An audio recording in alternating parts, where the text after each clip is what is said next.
انت اقوى من المخدرات. خلي بالك الجملة دي غلط جدا وخطيرة جدا. ازاي؟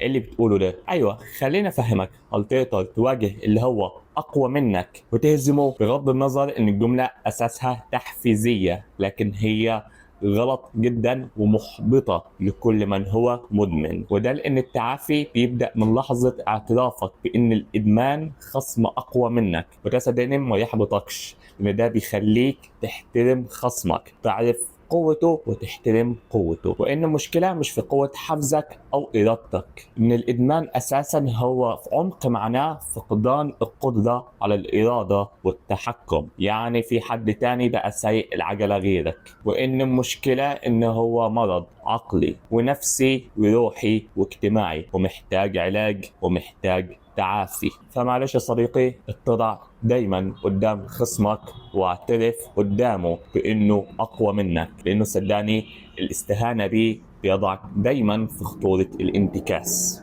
افهم مرضك عشان تفهم علاجه.